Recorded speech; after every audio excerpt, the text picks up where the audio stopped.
welcome back to Chattin with D. Today I got a chance to interview entrepreneur Julia Carias and real estate agent Luciane Serifovic. We spoke about the importance of investing into your passion, the ins and outs of the real estate game, and their new show, Big Deals and Fancy Heels. Make sure to hit that subscribe button and let's get started. Chattin with D is where you need to be.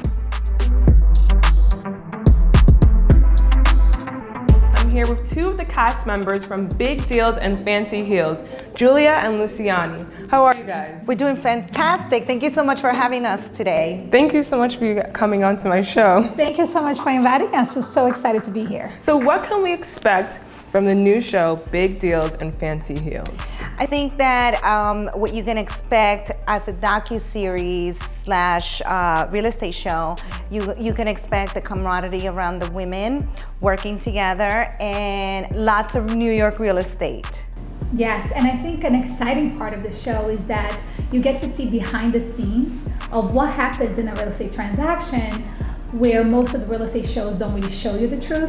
We're showing you exactly what happens, so you get to understand a lot about what happens behind the scenes. So I'm gonna be able to come to your show and learn what it takes to become a real estate broker, agent, and stager. And also, you will be able to learn as a buyer or a seller what you can do to maximize your space and your process through the real estate. Wow, that sounds amazing. And you know, I'm so excited you guys are doing a show like this because there's so many different aspects that you can take and see from real estate that people don't normally see. Tell me about the hustle and bustle and the grind of real estate. How is that? Oh my God, we just went through it. You were just working. So the place we're in now is a seller who had this apartment as a pied-à-terre, which stands for an apartment that you use occasionally. And he never cared about style, right? He just used it once in a while. And he asked me to come and sell it. And when I came in, I said, oh my God, it just doesn't look good, you know?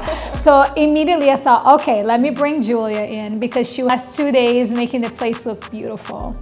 Absolutely. I mean, he had some great pieces originally, and we felt like we needed to warm the space up. So it was great. It was great collaboration. I mean, you know, I feed a lot of Luciane or any of the other girls, kind of get a little bit of guidance on the client. But I think ultimate, our goal is to make sure that we collectively work together so that the property sells at its highest value that it can possibly sell and the fastest. So. Yes, and you know, I think what's really important for us, we have a very similar mindset. That's why we get along so well and we collaborate so well, is our mission is to do the best we can for the sellers and the buyers, right? And if I have a buyer and they buy and they want to make their place beautiful, then Julie can help them stage the place as well. It's not only to sell, but basically we are treating this home as if it's ours. And if we were gonna sell it for the highest price, what would we do? And that's basically what we do for our sellers. It's just being very passionate and doing this from our heart and doing everything we can and leaving no stones unturned. Yes, that sounds amazing. And so what is everybody's designated role in the show? Well, I am the stager. I come in and I help enhance a property so that our viewers slash buyers can envision themselves living in that space. And I think that that's my overall, whether I'm on the show or not, that is my goal. My goal is to come into a space and not only make it beautiful, but make it feel like home. You want the energy to be right, you want the flow of the way you place the furniture, you know, the way you, the items that you select to feel like it's a home, and that people can envision themselves working.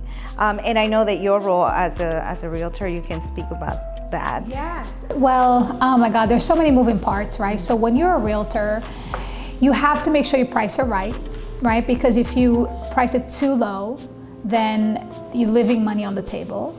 And if you price it too high, it will sit on the market. So there is like an art on looking at numbers to identify what is the value of a property. So in order to do that, you have to have a lot of data, and I have like 4 different softwares I use to be able to price it right. So that's the first thing. But then before that, you have to actually get the lead, right? So I first have to build all these amazing relationships so they come to me so I can sell it.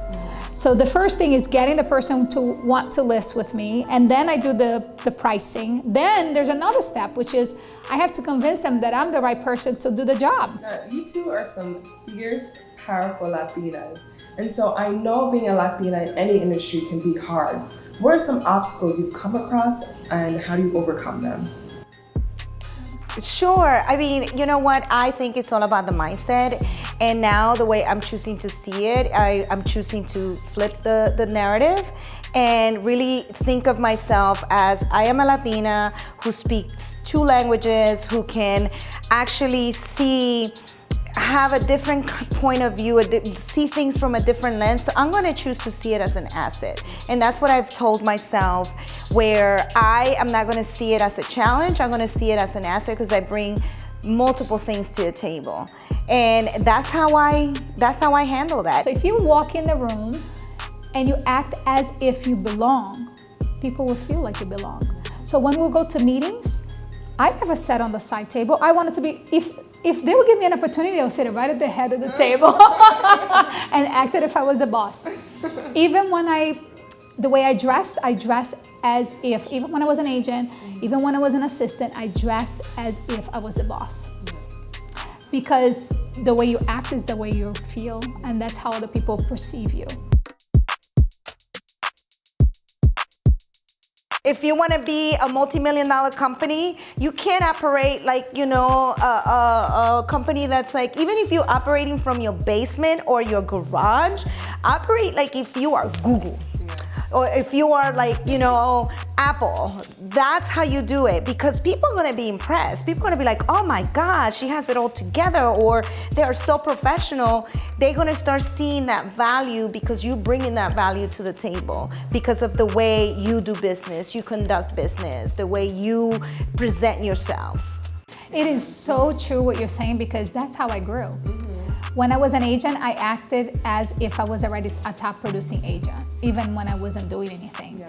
And then when I was an assistant manager, I acted as if I was a senior managing director. I would do the job responsibilities that I wasn't supposed to do. An example, as an assistant manager, you're supposed to do primarily paperwork. I would recruit, train the agents, host the office meetings, and that was not my responsibility, but I did it anyways. And guess what? They saw I had the skills, and then they still didn't offer me the job, but then I asked. And then you should ask, because otherwise it doesn't get handed to you. So basically, pull up a seat to the table, make your own lane, and make your voice heard. Yes. Yeah.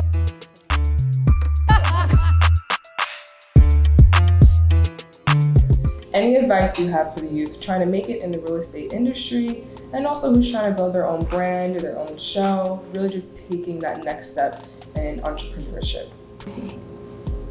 If you truly believe what you want to do is your passion, do not give up. There will be some really tough days, but find yourself, just read a book, just maybe watch a video on inspiration or motivation. Find a way to kind of take your mind off of what you want to give up that day, and then just keep going. Don't give up. Anything that's worthwhile is not going to be easy. So just keep going, keep pushing through. And to piggyback off of that, I would say, think about what you already have. Think about what you already have. Be grateful for what you already have, because positivity is a superpower. And I would say, study your craft, stay up to date. Professional development is very important, because that's going to allow you to stay fresh in your industry, and join associations in your industry. I think that's very important. It goes back to creating and fostering those relationships. And I would say stay in contact with people. Nowadays it's so easy social media makes it so incredibly easy. Just be relentless. Don't let anyone tell you otherwise. Go after it. Yes. Thank you, ladies. Thank you so much for that, for those positive words and those affirmations, and just thank you for coming on and sharing your story and talking about your show. So you guys stay tuned for big deals and fancy heels. Cheers to that. Yes. Woo! Make sure you guys connect with them. I will put all their stuff below. And make sure that you guys check out these wonderful, powerful Latinas and just make connections and make sure that you continue to grow your business. Thank you guys. Thank you for having us. Yes. Awesome. That's awesome.